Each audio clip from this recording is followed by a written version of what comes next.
Good morning. We begin today with Rumi. Come, come, whoever you are. And these words come to us from over 7 centuries of history. We invite you to join in singing.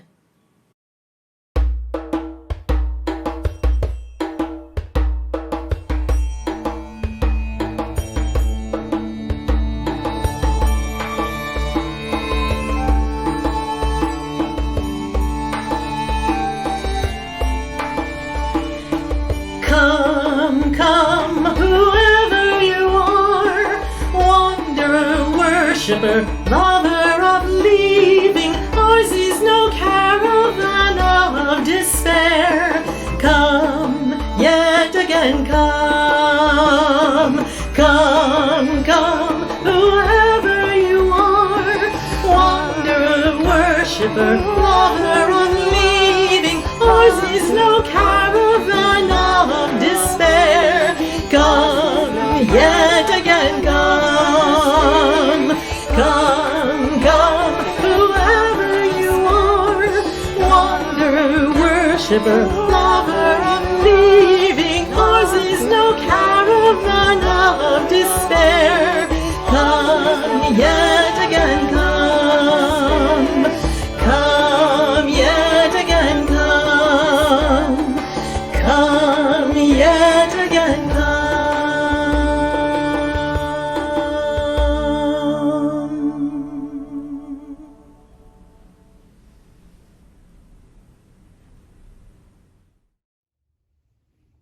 Yes, as Rumi says, come, come, whoever you are.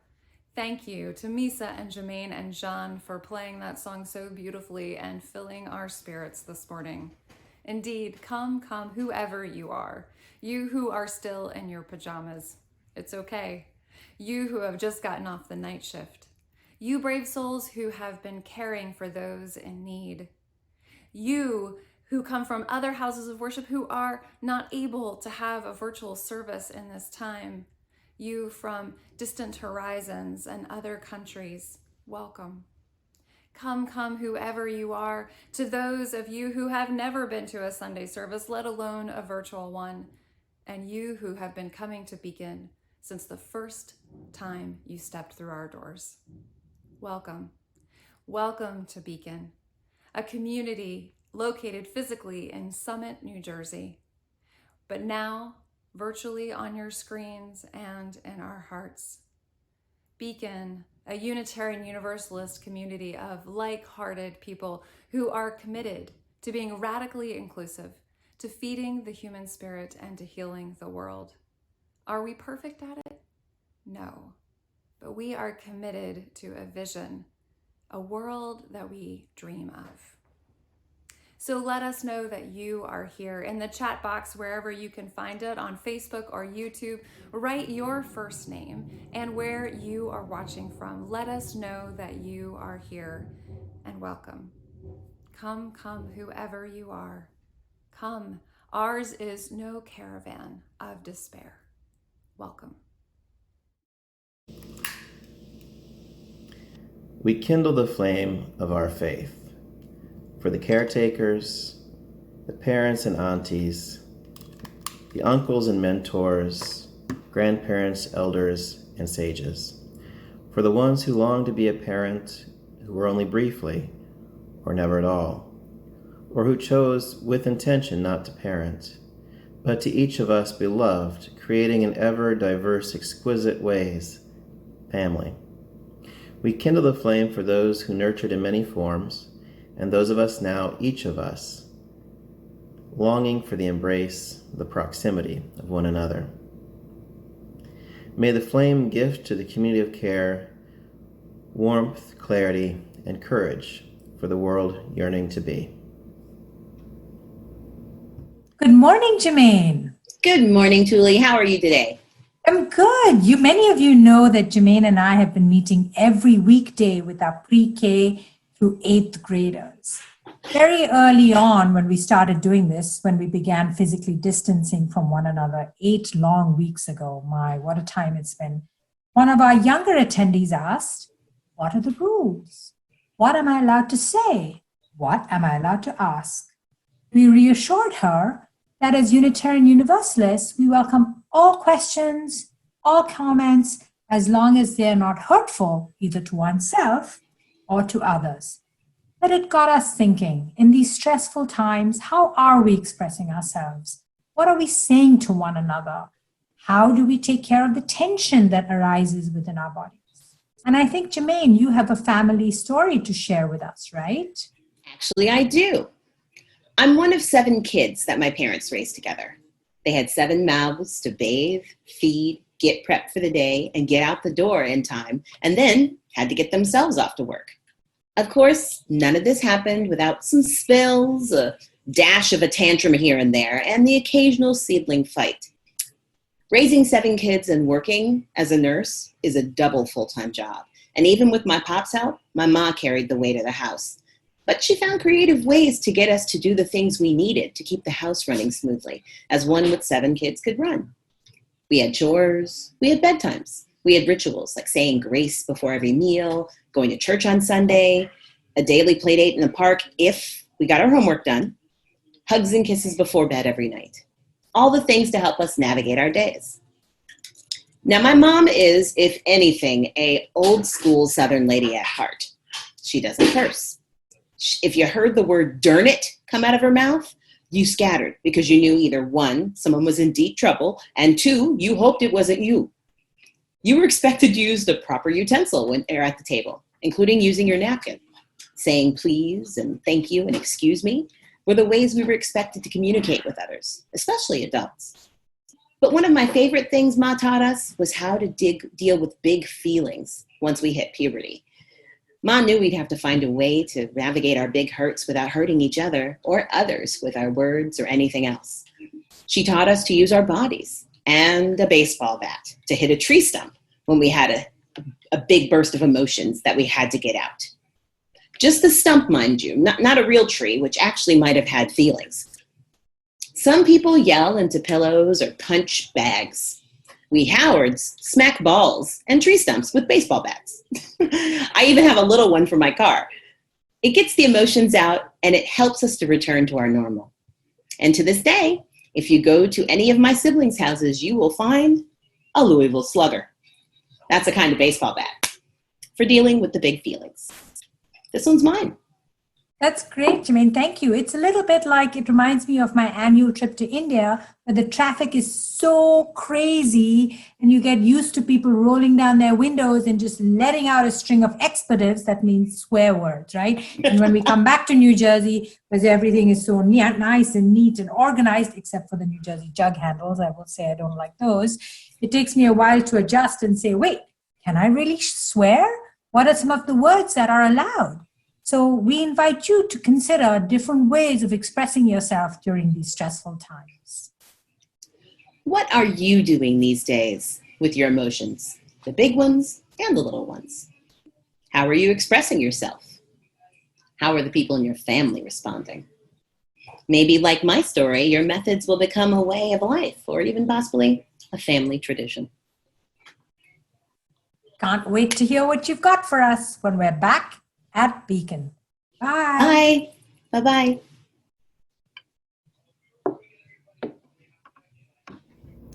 As one of our Beacon chaplains, I would like to invite you to kindle a light, virtual or real, as we share in a time of quieting and affirmation.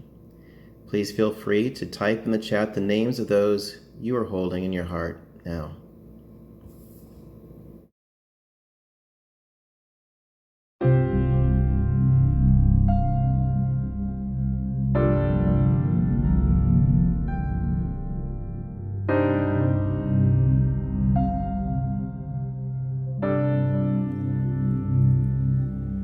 What wondrous love is this, oh my soul, oh my soul? What wondrous love is this, oh my soul? What wondrous love is this that brings my heart such bliss and takes away the pain of my soul, and takes away the pain of my soul.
Today's plate collection is going to go to two camps that are run by Unitarian Universalists, Unirondack and Murray Grove. Unirondack is up in the Adirondack Mountains, and Murray Grove is just here in New Jersey, down the Garden State. And joining us to tell us more about these camps are Jonah Simbala and Sammy Kurian.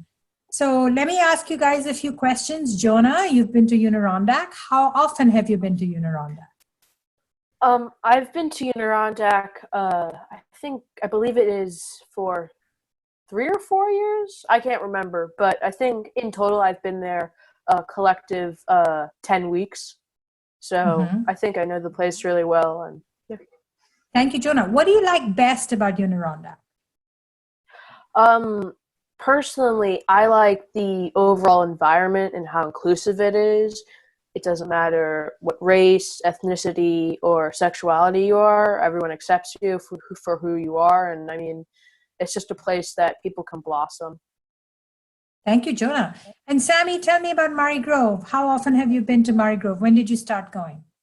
I don't remember when I started going. I'm pretty sure I've been there 3 to 4 years now. And what do you like best about Murray Grove? So Murray Grove was a really lovely experience.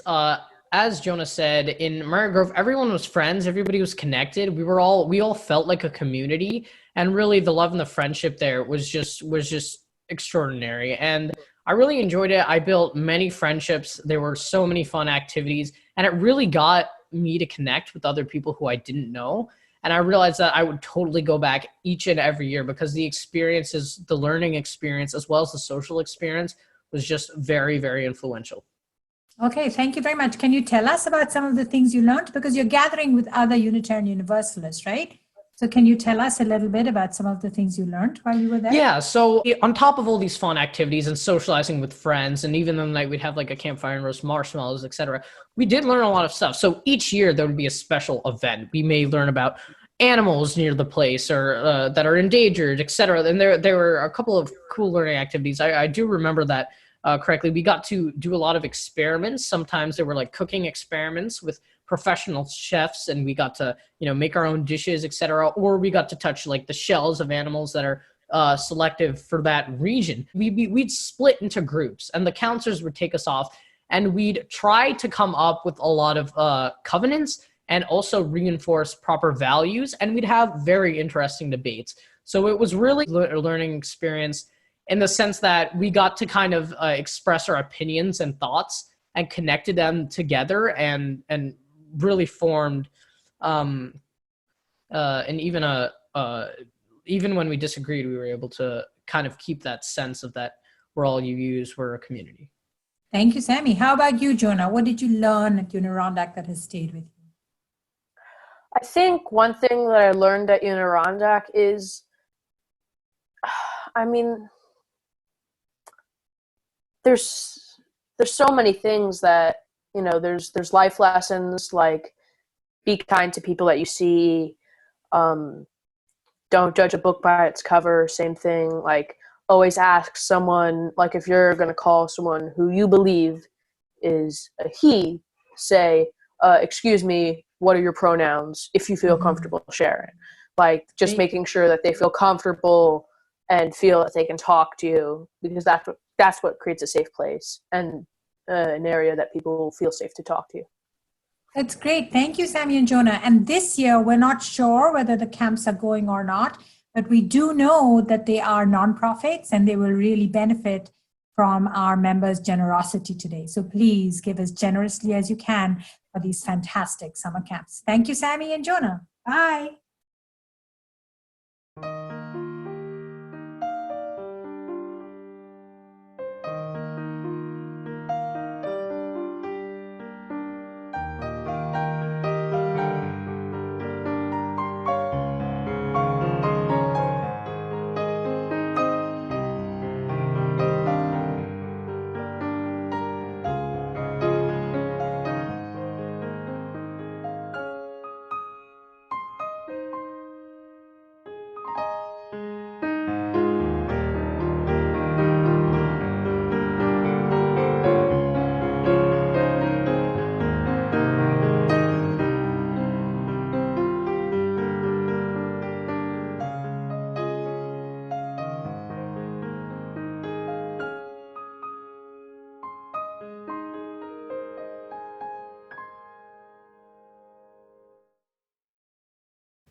As we enter into this time of meditation, I would invite you to take a few deep breaths and to find within your body this moment, the place in which you find yourself.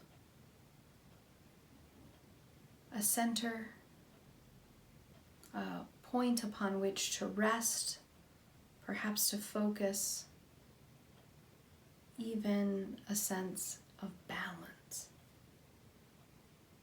In this present moment and in your mind's eye, I would invite you to call forth someone who has nurtured you. It may be a mentor or a teacher, a relative, a friend, perhaps a spiritual ancestor that you've never met in person, but whose life and words and deeds formed who you are this day. And here, in your mind's eye, invite that person to be with you, to share words of insight, perhaps a blessing, or maybe only the warmth of their presence.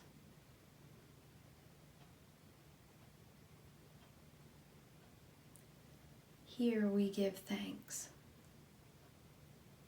for those who nurtured and held the light within us as sacred, as worthy. Here we bless with words of affirmation. Thank you. Namaste. May it be so. Blessed be. Ashe. Amen. Alleluia. The gift that is this lineage of the flame, of the light, of the love that resides in us, and one day, like the particles, the bits of stardust, will be gifted to those who will follow. as you have allowed these words of blessing to come around the two of you, almost like a light being turned on in a room, I now invite you to once more thank your mentor, your nurturer, this loved one, for the gift of some brief moments together. And then, as you're able, to return your awareness to that focusing point, to that center, to that balance in the place in which you find yourself. Using my voice to come back from that encounter to this moment and time. So may the gifts of the one you have met continue to go before you in the days to come. Blessed be, beloved. Have you ever started a conversation or introduced yourself even with the disclaimer, I'm not a religious person, but ... Being religious is not very popular these days. It's synonymous with words like holier than thou, or zealot, or hypocrite, or even corrupt. When you describe yourself as a religious person in conversation, people slowly start to back away. Believe me, I'm a minister. I have witnessed this. That said, we are by nature people, beings who ask some pretty deep questions. Consider a 3-year-old. Have you been around a 3-year-old recently? They have 200 words at most by this age? And yet one of their favorite words is why. Why? Forrest Church said that religion is our human response to the dual reality of being alive and having to die. As religions throughout time, they have sought the answers to the deep questions evoked from being alive and having to die. Making meaning is what it means to be human. Now, there's nothing like a global pandemic to bring out some pretty deep and difficult questions.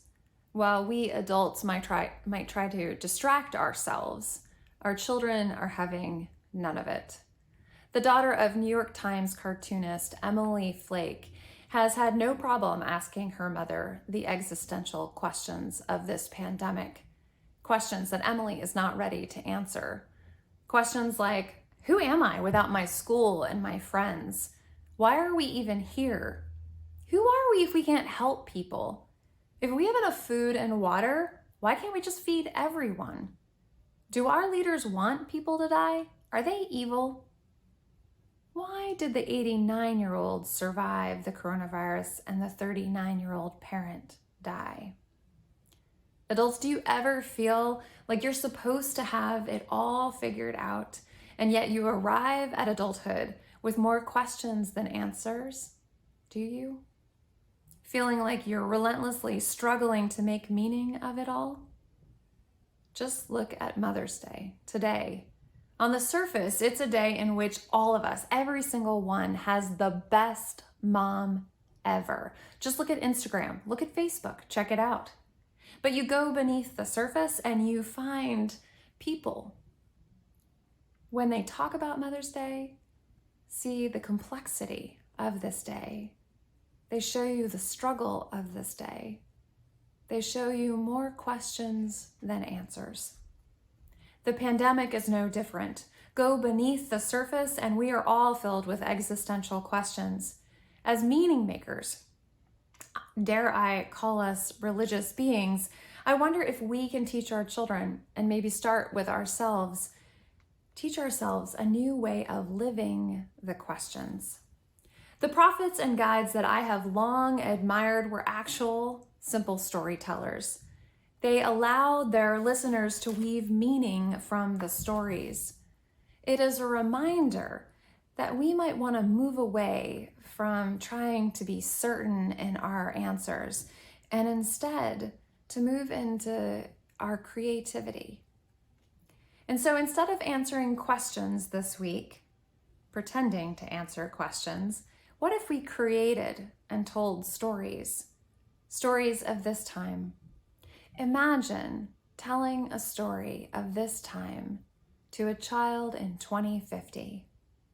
I'm going to get us started with a story I discovered this week on YouTube, a story told by a caregiver named probably tomfoolery to their child at bedtime.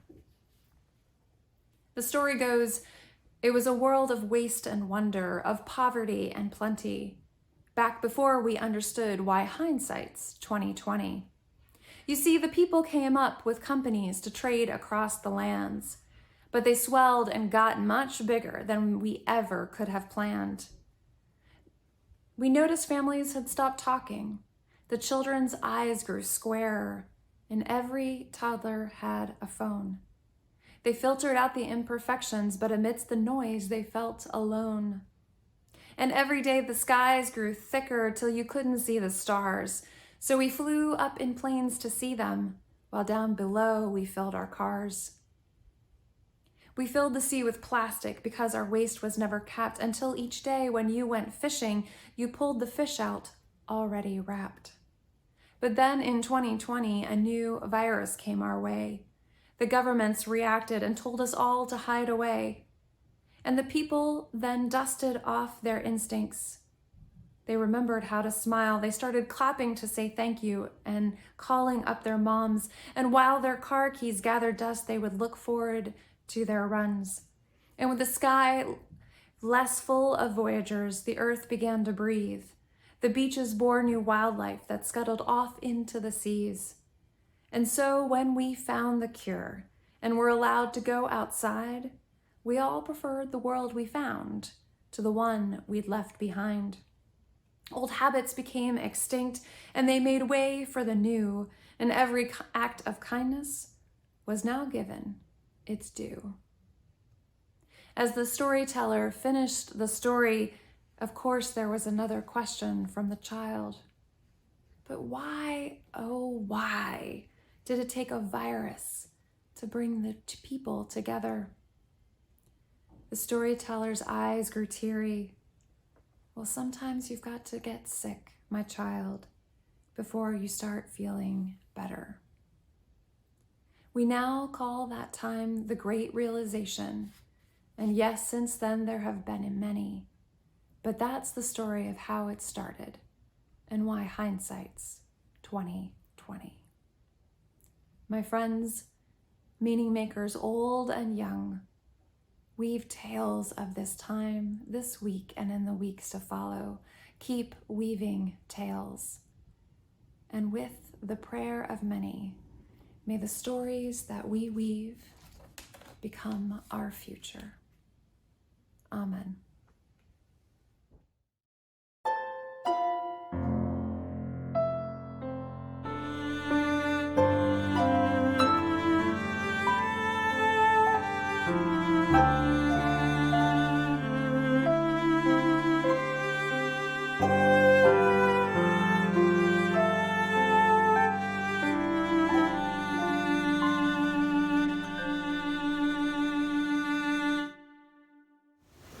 This poem's entitled Enough by Leslie Honore. Good morning, Mama. You making the coffee and breakfast, planning lunch, snacks, dinner, meetings, classes, poems, paintings, virtual happy hours, family chats, girlfriend check-ins, revolution at 7 a.m. You looking around at laundry undone and dishes soaking, dust settling. Good morning, Mama. You looking at your Zoom schedule, your daughter's Zoom schedule, your son's e-learning plan, your baby girl's Google Hangout day. You counting toilet paper rolls and Clorox wipes and slices of bread and dwindling dollars in your bank and days and weeks at home. You holding on to sanity not letting fear sink in, telling your babies it will be okay, but that you don't know when.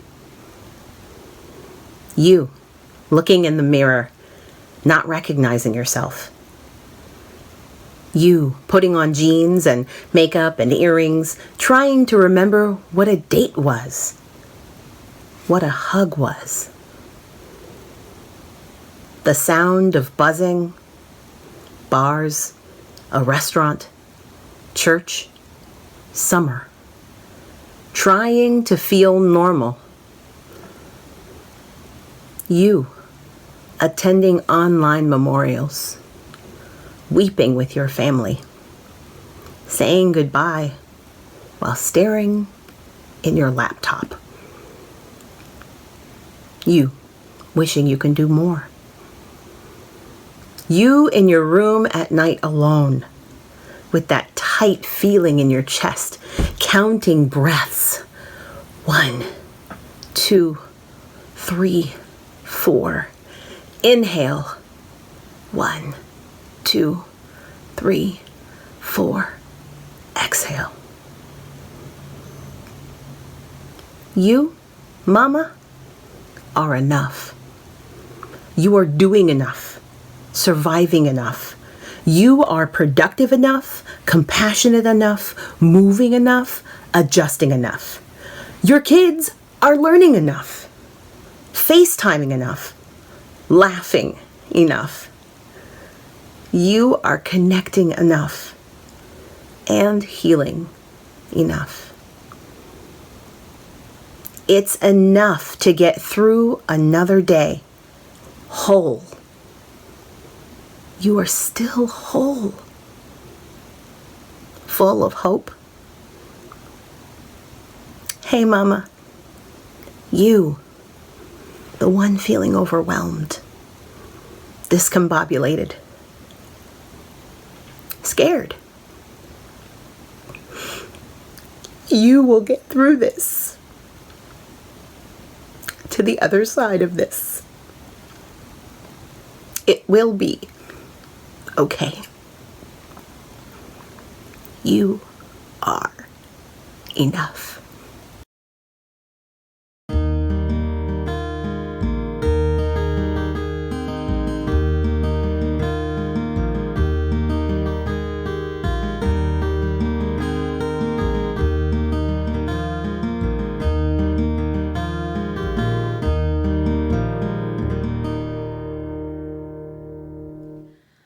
Imagine with me. An 11-year-old girl discovers 20 minutes to midnight that her favorite doll, who was given to her by her grandfather who has died, has been torn to shreds by the family dog. This little girl is having a sleepover with her cousins, and so soon her sobbing wakes up her cousin Allison. Her cousin Allison, whose father has recently died. It's been a horrible year for the family, and soon Allison is also sobbing. She is joined not shortly after by her 2 brothers, and then the little girl's brother wakes up, the youngest of the troop of 5, and he too starts crying because everyone else is crying and because he misses his father who's left their family. Now, the mother in the scene, the complex archetype, walks into a room full of crying children. She surveys the grief, knows her own grief, feels the tug and is present to it, and then, at 5 minutes to midnight, leans in. Do you know what time it is? It is almost midnight madness. Quick, get all of the sugared things in the household and meet me at the picnic table in the backyard. The children start to scramble, having no idea what midnight madness is, but feeling the sense of urgency. And they all meet at the picnic table in the backyard, and that's where their mother explains. Midnight madness is the time at midnight when you can eat as much sugar as you want. And soon they begin consuming their favorite cereal, a donut, a bit of candy that was hidden in the back of the cupboard all the way from Easter. Consuming bit by bit under a blanket of stars, and they start sharing stories, and suddenly the grief is woven with joy. The woman, now a grown adult, explains on the Moth Radio Hour how in a moment her mother transformed the trajectory of her life. To be that mom. Sort of. This isn't a story of a perfect mother. In fact, this mother had a lifetime of imperfect moments without midnight madness before that moment, and a lifetime of imperfect moments afterward. The little girl shares, now an adult. It wasn't about perfection. It was about her mother's ability to live into what was in that moment that transformed her life and how she thought about what it means to be human. My greatest struggle, not only as a parent but as a human being, I will confess, is perfectionism. I do not enjoy making mistakes, and I struggle with being present in any moment and not getting on the to-do list of what I need to get done to have a perfect day. Recently, some of you know, I've been in touch with my biological mother after 36 years of not being in touch. We are suddenly building a relationship in a pandemic. Not the easiest of things to do. And I have found that old tendency rising up once more in this stress, trying to make this relationship everything I want it to be, and in so doing, losing the beauty of what it is. It's a hard truth I am facing, that when I continue to seek perfection, I silently and swiftly shut out love. Just the other night, I was putting our youngest, Benjamin, to bed. And he's been taking longer and longer to get to bed, and I find myself dreading the bedtime, wanting to be anywhere else, trying to think about when I can sneak out the door without waking him up. And finally, I gave up. And this night, I sat down and I met him at eye level. He was in his crib, and he laid down, and I sat there crouched down. I decided to just be present in the moment, to be there for however long. Of course, he fell asleep within minutes that night.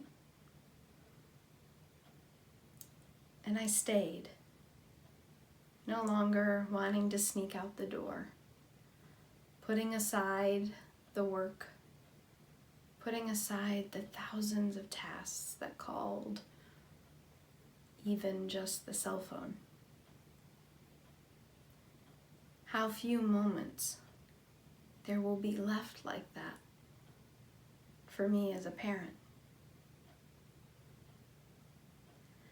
I find that in the present moment, even when it is not as peaceful as a sleeping toddler, or as stunning and shocking and thrilling as Midnight Madness, even when it is filled with grief and heartache, in that present moment is life.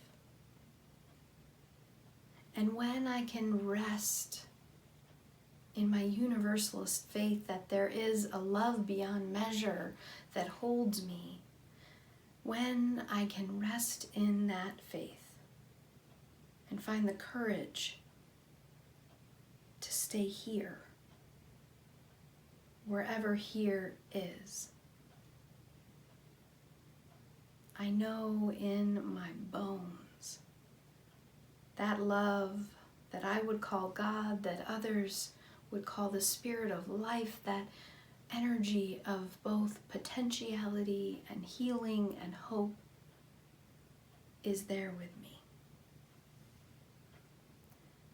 And so on this most complex, commercialized holiday, in the midst of a pandemic, I want to wish all of us humans who nurture and create in so many brilliant ways beyond the imperfection and narrowness of the term mother, and yet within that term too, this blessing. It's from John O'Donohue's To Come Home to Yourself. May all that is unforgiven in you be released. May your fears yield their deepest tranquilities. May all that is unlived in you blossom into a future graced with love. We end our service today as we began, in song. And I want to thank John O'Neill for incredible arrangements, performing, and inspiration. I want to invite everyone now to join in singing Building a New Way. We are building a new way. We are building a new way. We are building a new way, feeling stronger every day. We are building a new way. We can feed our every need. We can feed our every need. We can feed our every need. Start with love, that is the seed. We can feed our every need.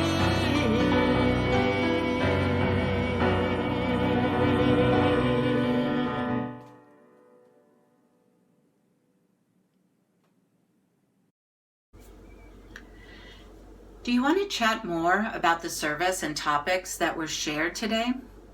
Then join us right now in our virtual coffee half hour. You bring the beverage and we'll provide a short facilitated conversation where you can connect with others about the service, Beacon, and Unitarian Universalism. Just follow the link in the chat or here on the screen. If you haven't attended one yet, I encourage you to do so. It's better than it sounds like it might be. See you soon. As we conclude another service, let us lift up our hands, reaching out to one another. Let us lift up our hearts and be together in this one final sacred moment. Let us be present to this moment and to each moment as it arises.